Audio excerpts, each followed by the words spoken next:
Good morning everyone. Today I am going to talk about ESR. ESR is also called erythrocyte sedimentary rate. ESR को हम erythrocyte sedimentary rate भी कहते हैं. It is sometimes called as sedimentation rate test और SED rate test. ये इसको कभी कभी SED test भी कहा जाता है और sedimentation rate test भी कहा जाता है. This test doesn't diagnose one specific condition. Instead it helps to determine the inflammation. ये किसी पर्टिकुलर स्पेसिफिक कंडीशन को नहीं बताता, पर इसके अलावा ये इन्फ्लामेशन को डिटरमाइन करता है. The physician will look at ESR result along with other information और test result to help figure out a diagnosis.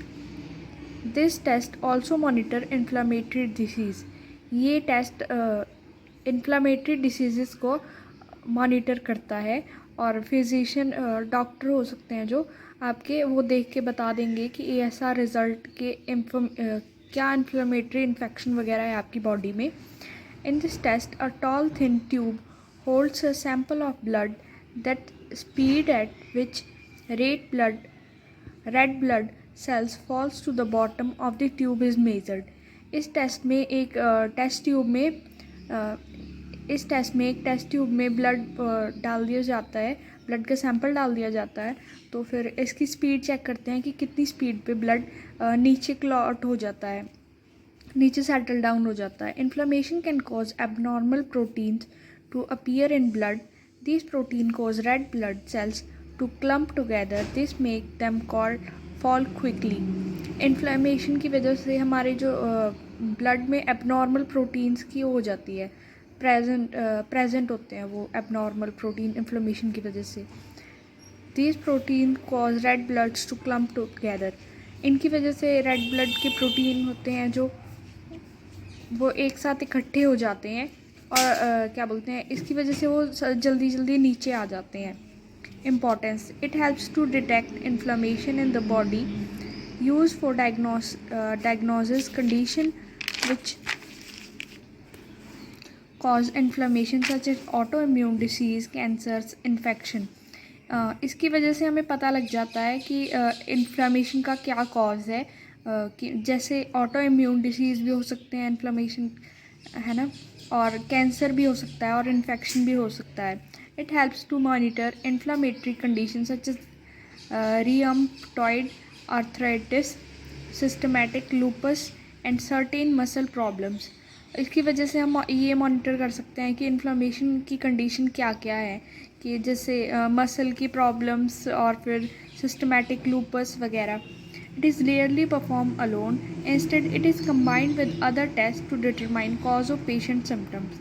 ये कभी कभी, बिल्कुल कभी कभी अकेला परफॉर्म किया जाता है, वरना ये और टेस्ट के साथ परफॉर्म किया जाता है तो पेशेंट के सिम्टम्स के देख कर. तो इससे पता लग जाता है कि पेशेंट में क्या इन्फेक्शन है, कहाँ पे इन्फ्लामेशन है. Sedimentation of red blood cell.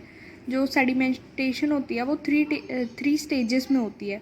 First stage होता है RBCs pile up and form cluster that become heavier during first 10 to 15 minute.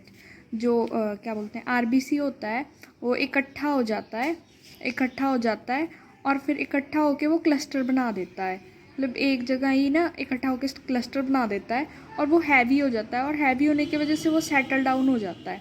तो फिर ये सेटल डाउन होता है फर्स्ट 10 to 15 मिनट्स में. देन सेकेंड स्टेज, जो क्लस्टर होता है ना वो और ज़्यादा हैवियर हो जाता है और वो बॉटम में चला जाता है. तो फिर this stage last for 40 to 45 minutes. ये 40 to 45 मिनट्स तक रहती है stage. And then is third stage. There is a packing of masked bunches of red blood cells at the bottom of blood. This stage lasts for about 10 to 15 minutes. जो ये होती है इसमें जो क्या बोलते हैं, ऐसे बंडल बन जाते हैं, क्लस्टर के बंडल बन जाते हैं और फिर ये बंडल्स नीचे सेटल हो जाते हैं. तो फिर ये बिल्कुल बॉटम में हो जाते हैं टेस्ट ट्यूब के ना. तो फिर इसकी वजह से ये जो स्टेज होती है ये 10 to 12 मिनट्स तक रहती है. इसमें क्या क्या एपरेटर्स और मटेरियल्स रिक्वायर्ड हैं। 20 ml डिस्पोजेबल सिरिंज और विद नीडल, हमें 20 ml की डिस्पोजेबल सिरिंज चाहिए और एक नीडल इंजेक्शन वाली, और फिर sterile cotton, gauze swab moist with alcohol. हमें स्टेराइल कॉटन चाहिए और गॉज स्वैब चाहिए जो क्या बोलते हैं अल्कोहल से मॉइस्ट किए जाए हों। और फिर डिस्कार्डेड पेंसिलिन बॉटल, हमें पेंसिलिन बॉटल चाहिए। Sterile solution of 3.8% sodium citrate, और हमें मतलब सोडियम सिट्रेट का 3.8% सॉल्यूशन चाहिए as anticoagulant. Pipette and stand and vial. Procedure, इसका प्रोसीजर है draw a 2.0 ml of venous blood and transfer it into a vial containing 0.5 ml of 3.8% by inverting the vial. इसमें है कि क्या बोलते हैं हमें पहले ना अपना ब्लड क्या बोलते हैं सिरिंज से ना हमें अपना ब्लड निकालना पड़े, मतलब डॉक्टर निकालेगा या हम खुद निकाल सकते हैं। 2 ml ऑफ वेनस ब्लड है ना, हमें निकालना पड़ेगा सिरिंज से। Then transfer into a vial, हमें इसको वायल में ट्रांसफ़र करना पड़ेगा जिसमें already 0.2 ml of 3.8% sodium citrate solution present है। Mix the content by inverting the vial, अब उनको क्या बोलते हैं मिक्स करना है, वायल को इन्वर्ट करने से मिक्स कर देना है कंटेंट, पर शेक नहीं करना है इसे। Fix the pipette with blood citrate mixture by sucking after placing the tip of the finger over the top of the pipette to control the flow of blood into and out of it. Keeping the finger over the pipette and transfer it to Westergren stand by avoiding air bubbles into it. Then leave the pipette undisturbed for 1 hour, at the end of which read the millimeter of clear plasma above the cell. इसमें ये है कि हमें क्या बोलते हैं अपना blood ना सिरिंज से, फर्स्ट स्टेप में हमें अपना ब्लड सिरिंज से आउट करना लेना पड़ेगा। देन हमें ना एक वायल में क्या बोलते हैं अपना ब्लड वो करना पड़ेगा, एक वायल में हमें अपना ब्लड क्या बोलते हैं डालना पड़ेगा जिसमें already 0.5 ml of sodium citrate solution present है ना। फिर उसके बाद हमें ना ये सब उसमें एक पिपेट में ना वो करना पड़ेगा, डालना पड़ेगा। और फिर ब्लड इसमें डाला गया है पहले से ही, तो फिर इसमें जब हम डालेंगे ब्लड तो ब्लड सेटल डाउन धीरे धीरे होता रहेगा, पर हमें इसका ध्यान रखना है कि हम इसमें एयर बबल्स होने नहीं देने हैं, तो इसकी वजह से, और इसे हमें शेक भी नहीं करना है। तो फिर ब्लड सेटल डाउन धीरे धीरे खुद ही सेटल डाउन हो जाएगा नीचे, तो फिर हम देख सकते हैं जो सेटल डाउन ब्लड होगा।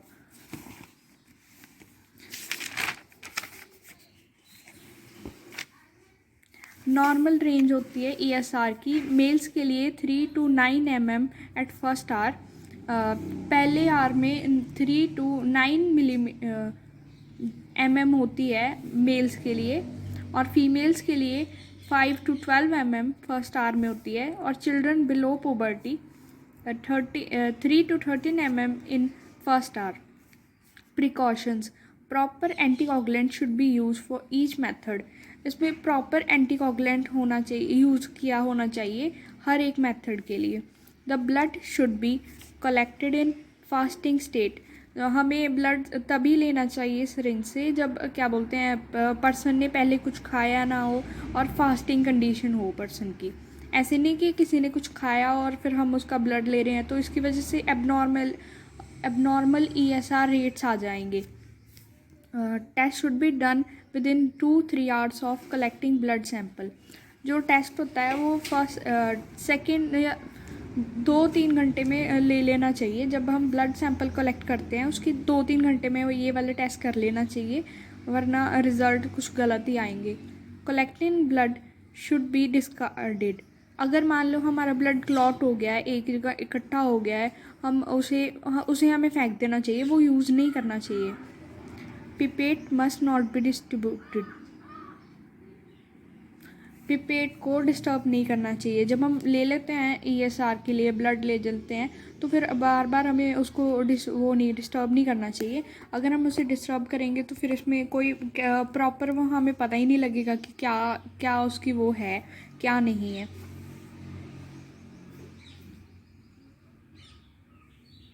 और risk of ESR, having blood drawn from the when involves minimum risk. इसके रिस्क होते हैं बिल्कुल मिनिमम होते हैं, जैसे possible complication include excessive bleeding,